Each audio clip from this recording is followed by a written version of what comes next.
If you're going under for surgery, the last thing you want to hear your doctor say is, "Don't worry, I'm mentally stable and, like, really smart." If you won't feel an earthquake if you're wearing Crocs. They act as a shock absorber, and you're totally safe if you wear them. That's true. I learned that from J.D. Vance. I think that would qualify as not smart, but genius. ... Trump's face is redder than a sunburned tomato, and it's not from his usual spray tan. Colbert and Kimmel just dropped some truth bombs that hit harder than, well, you know what? Before we move on, I'd like to ask you a small favor. If you appreciate this content, please take a second to like this video and subscribe to the channel. Over 98% of you watch the videos without subscribing. It costs you nothing, but it makes a huge difference to us. So, did you click the subscribe button? Great, thank you so much. Now, back to the video. From Melania's mysterious disappearance to Trump's, let's say, unique relationship with facts, these comedians are serving up roasts hotter than a McDonald's coffee lawsuit. If you won't feel an earthquake if you're wearing Crocs. They act as a shock absorber, and you're totally safe if you wear them. That's true. I learned that from J.D. Vance. Being, like, really smart is not the same thing as being really smart, sir. But wait, what happened to this guy? Anytime, anywhere, anyplace. Somehow he went from anytime, anywhere, anyplace to there will be no third debate. Also, I think it's worth mentioning that people who are mentally stable generally don't announce it. Jimmy Kimmel just lit up social media with his latest Trump burn. And folks, it's hotter than a MAGA hat left in the Arizona sun. The ongoing feud between late-night hosts and the former president is like a never-ending episode of The Real Housewives of Washington, D.C. Minus the fancy dinners and plus a whole lot of Twitter. I mean, Truth Social drama. Speaking of Truth Social, Trump's fingers must be cramping from all the angry posting. After Kimmel's latest jab, Trump fired back with a rant that was longer than his tie. But here's the kicker. Kimmel decided to read the whole thing live on air. It was like watching a toddler's tantrum, but with more spelling errors. Now, here's a juicy tidbit for you. Every time Trump gets his knickers in a twist over these comedy roasts, late-night ratings shoot up faster than his blood pressure. It's like he's their unofficial PR guy, except he's working for free. Who knew Trump was such a team player? But hold on to your hairpieces because Colbert's about to enter the ring. Word on the street is he's gearing up to defend his buddy Kimmel. It's like the Avengers, but with more dad jokes and less spandex. Now let's talk about the zinger that started it all. Kimmel took a swipe at Melania, suggesting she might not be familiar with everyday tasks. He joked that she probably thinks a dishwasher is just Donald after he's had too much KFC.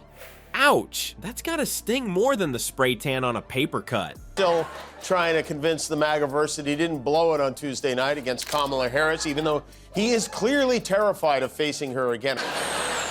If you're going under for surgery, the last thing you want to hear your doctor say is, "Don't worry, I'm mentally stable and, like, really smart." Nice, even for a few seconds, to be rattled by something other than the election this morning. And a very stable genius at that. Yes.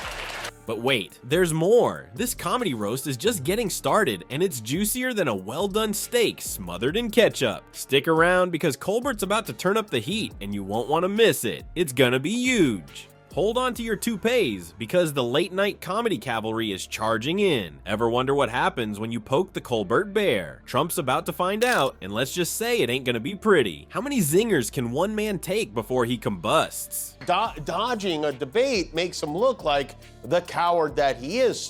And she challenged him to another, and immediately he wants no part of it. He continued, "I went from very successful businessman to top TV star, ... The voters and voter polls showed it, but the fake news media wasn't giving the credit that was due. Wow. Remember, I wasn't debating one person, I was debating three. They should fire everybody at ABC Fake News." Colbert's not just throwing shade, he's casting a total eclipse on Trump's ego. In a fiery on-air declaration, Colbert vowed to defend his buddy Kimmel until my death or until the next ad for Mint Mobile. Talk about friendship goals. It's like the Avengers of comedy, but instead of fighting Thanos, they're battling a guy with a weird obsession for golden toilets. But wait, there's more. These late-night hosts aren't just lone wolves howling at the moon. They've formed a brotherhood called the Strike Force 5 podcast. It's like a superhero team, but instead of capes, they wear suits and tell jokes that make Trump's hair stand on end. Well, more than usual. Meanwhile, Trump's still ranting about Kimmel like a toddler who dropped his ice cream cone. But Colbert's not having it. He's adjusting his jacket, clearing his throat, and preparing to drop some truth bombs that'll make Trump's tweets look like nursery rhymes. Here's a juicy tidbit for you. According to Rolling Stone, members of Trump's inner circle think another debate would be a bad idea. They say his performance was so disappointing,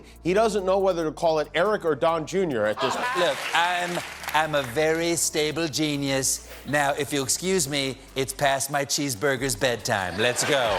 When a prize fighter loses a fight, the first words out of his mouth are, "I want a rematch." Polls clearly show that I won the debate against Comrade Kamala Harris. When Kimmel hosted the Oscars, viewership went up by a whopping 4%. Colbert, being the supportive friend he is, joked, "That's right, this year, 4 more people watched." It's like they're playing comedy ping pong, and Trump's the ball getting whacked back and forth. But the real kicker? These comedians aren't just cracking jokes. They're becoming a united front against political bullying. It's like watching David take on Goliath, but David's armed with a microphone and a wicked sense of humor instead of a slingshot. As the tension builds, you can almost hear the drumroll. What will Colbert say next? Will Trump's Truth social fingers survive the onslaught? Stay tuned, folks, because this comedy showdown is hotter than a MAGA hat in a microwave. The Tan Andreas fault, our former president Donald Trump, is cracking under pressure. His tectonic plates are moving a lot lately. I think that would qualify as not smart, but genius. ... It was 3 against 1. Trump got humiliated by Kamala, the moderators, and by himself, primarily. President of the United States, Trump had a spin out last night on his website, Pravda Social. He wrote, "People are just starting to give me credit for having a great debate."